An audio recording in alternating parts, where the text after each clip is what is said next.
alchemy of sex and spirit, where sex, psychology and spirit meet. In this episode, I want to speak about sexual surrogate partners.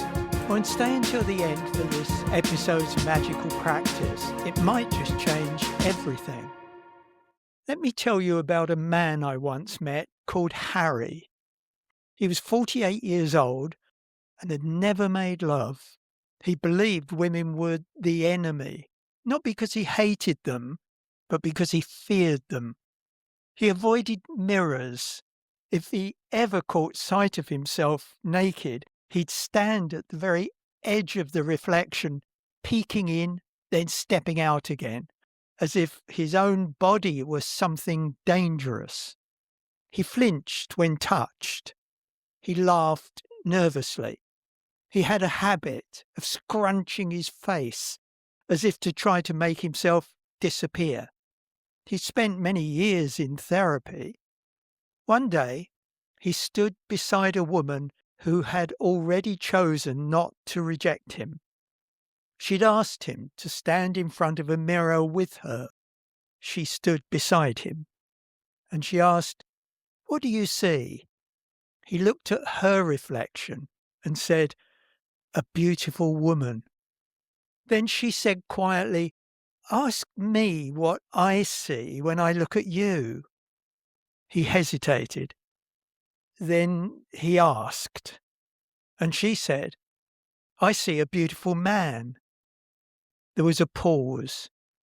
He covered his eyes and he wept, because for the first time in his life, a woman had seen him and not turned away. Not long after, he found a girlfriend. The man who believed women were the enemy discovered they weren't enemies at all. They were mirrors, and now he could look at himself without shame, and he discovered that he could love. That man was one of my clients, and the woman was a surrogate partner. Over the past 30 years of clinical practice in the UK, specialising in sexual surrogate partner therapy, I've worked with around 26 female and 4 male surrogate partners. The female surrogate partners have generally ranged in age from their late 20s to their early 60s, with an average age of about 43. The youngest was 26 and the oldest 62. When people hear the words surrogate partner, they imagine something outrageous, dangerous, transactional, even exploitative. Or they swing to the opposite extreme and romanticize her into something mystical and untouchable. But she's neither. Some years ago, I wrote this poem called Enter the Goddess. A surrogate partner is neither prostitute nor princess. She is neither maiden nor crone. She's not defined by age, appearance, or by conventional social morality. She's a woman of the light, a sexual healer. A surrogate partner gives herself to others for their healing and happiness. She proves them to be whole. Like a child who has learned to walk, he overcomes his fears, then disappears. She is forgotten, though forever remembered. A surrogate partner loves others as an aspect of the beloved. She's defined by whom she is within.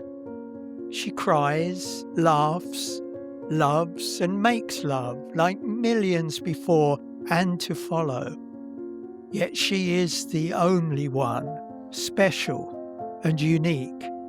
She's a blend of ordinary woman and extraordinary spirit. She sees her happiness in helping others to find theirs. She's at ease with her spirituality and her sexuality. She has an abounding sense of humour while also able to weep with those who weep. She doesn't take herself too seriously, and yet she honors herself and can see the goddess within. She is practical and spiritual. She is sexually adventurous and at the same time exudes a type of purity. She's both abandoned and reserved. She's a healer, yet sees herself simply as a woman. Before I go further, 2 brief acknowledgements. The phrase, "neither prostitute nor princess," was originally coined by Dr. Martin Cole, the pioneer of surrogate partner therapy in Britain in the 1970s. And the phrase, "woman of the light," comes from sexual educator Kenneth Ray Stubbs. And incidentally, I'm mostly using the feminine pronoun in this work, but it's important to say that male surrogate partners also exist here in the UK. Now let's speak about the motivation and intention of a true surrogate partner. I'll speak it in the first person, but these are the actual words written by a true surrogate partner to a client. I am unconditional love. I'm committed to you even before I meet you. I'm committed to your sexual happiness and to helping you find that happiness for yourself. There's no possibility that I might reject you or that I would judge you. You're not here to prove yourself to me. You are already sufficient in yourself. I can help you to see that for yourself. I'm patient and I'll try always to be kind. My intent is to be here for you and not to fail you in this. I am authentic. I'll be honest and truthful with you. I'll never tell you simply what you might want to hear. I will always tell you the truth because the truth will set you free. But I will always hold the truth in love and speak to you with compassion and tenderness. With me, you are free to laugh and to cry. You're free to express your feelings, whatever they may be, and in whatever form they come. I am polyamorous. I see sexuality as a precious gift from the divine source of love. It heals and assures us that we are alive. I don't simply make love with my body, but with my soul. I'm neither monogamous nor promiscuous. I can be in more than one relationship in my life, yet every relationship will be authentic and as though it is exclusive. I see love as who I am rather than something I do. I am an ordinary woman. I have feelings. I cry and I laugh. I can be hurt just like any other woman. I've suffered in my life and I know happiness. I understand what it is to feel sorrow and to be lonely. I also know the ecstasy that comes from being truly intimate with another. I can laugh at myself and I can laugh in the face of fear. I can smile with loving acceptance in the midst of sorrow.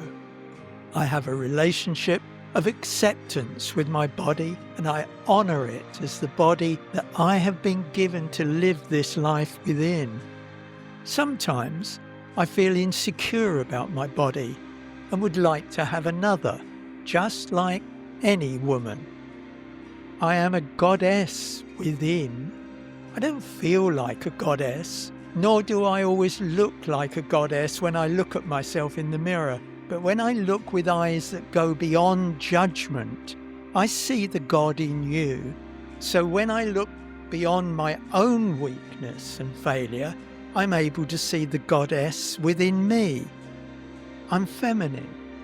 In essence, you and I are an aspect of divine love expressed through the divine beloved. Let us dance together. I am every woman you have ever met. I am every woman you will ever meet. I am woman. I may not be the type of face or body that you would naturally choose for a life partner. I may not meet with your parents' approval. I may not be the woman of your dreams or your fantasies. I may not be the image you would wish for. I am woman, a mother, a child, a lover. I am every woman you have ever met or will ever meet. Now let's speak about what qualifications are needed to become a surrogate partner.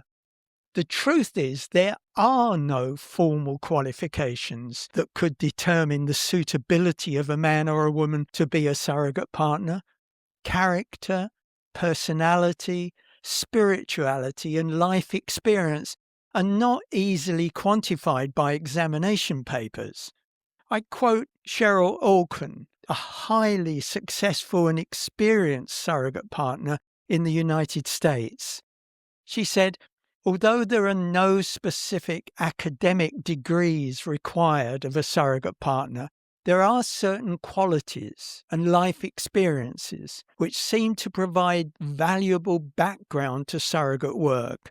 These include comfort with one's own body, comfort with one's own sexuality, warmth, concern, empathy, and trust, non-judgmental attitudes towards choice of lifestyle, sexual activity, or sexual partners. That's also important. And these words were written by Vina Blanchard, president of the International Professional Surrogates Association. She said, it's about creating a safe place to do learning and exploring. I could see the great benefit of knowledge. It just made sense to me. I knew I had the capacity to love more than one person at a time. The truth is, it felt like a calling. Now let's speak about love. Being authentic distinguishes sexual surrogate partner therapy from ordinary sex work.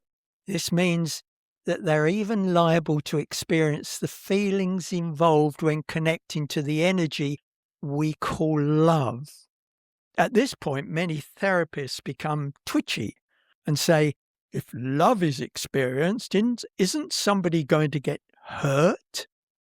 They'll often agree with the need for authenticity, but exclude love as an emotional experience. Love is obviously too authentic to be permitted. But isn't it an indictment upon our society that the word love is immediately associated with the word hurt? I associate love with healing. Love heals fear. It's the perfect antidote. Love ultimately overcomes hatred, unforgiveness, and unconscious anger, which are at the root of all the problems that mankind faces in the world. Now let's speak of closure. Every course of surrogate partner therapy ends, but closure isn't abrupt, it's planned. Closure is part of the therapy. It teaches the client that love doesn't have to end in abandonment. Love can end in gratitude and dignity. The closure session is a beautiful experience for both client and surrogate partner. There's usually an exchange of small gifts, maybe a poem, card, or letter written from the heart. This is one relationship when everything that could be said to each other is said. This is the perfect way to say goodbye. Death often robs us of our chance to fully express our feelings to loved ones. Broken relationships often polarize two people who've experienced much happiness as well as pain together. And when the parting comes, the words somehow are lost in the tears. A closure of the client-surrogate partner relationship enables both the words and the tears to be expressed together. Now let me tell you about the heroes. It requires great courage to be healed. What will it feel like to be happy? Will I be able to cope with happiness? What would it feel like to be loved? Who really am I if I'm no longer a problem? Tom was 54. His marriage had collapsed. He'd suffered from erectile dysfunction and premature ejaculation his entire adult life. As he began to feel safe with his surrogate partner, truly safe, something changed. And on one particular session, he said in amazement, "You know, I came here with performance anxiety." He had been erect for nearly 2 hours without ejaculating. He didn't learn a trick. He learned safety. When fear dissolves, the body regulates itself. Patrick grew up with abuse. Touch meant pain. He once said, "I feel anesthetized." He couldn't feel pleasure. He couldn't feel connection. He simply felt blank. Then one day, in surrogate partner therapy, he said, "I can feel it." Not orgasm, feeling. The return of sensation, the return of self. That is healing. Magical practice. Find a place where you can be alone and peaceful. Sit or lay somewhere comfortable and allow these words to come alive within you. They were written by Marty, a very experienced surrogate partner in the USA, when he experienced his first ever closure. Those days of fun and play came sooner than I thought. All those things you were supposed to know and the pain when you did not. I was there for you in ways no one else could be. I thought the control was safely mine. And now, my friendly lover, you've gotten to parts of me. How tender feels the way we've touched. How special moves my heart. How calmly, naturally I lose alarm and wonder at this art. You're my first goodbye, this shared parting of a loving endeavour. And because I've gotten what I've given too, there's a permanent courage in the mesh of me and you. There's a sadness and a joy to this dear closing, a challenge to our private strife. Our time together has been a mutual gift, a feather to the sensitivities of my life. Go on, go out, love, and get it back. Know my arms go with you. I've shared my heart, my life, my body, my love. And now I send them with you.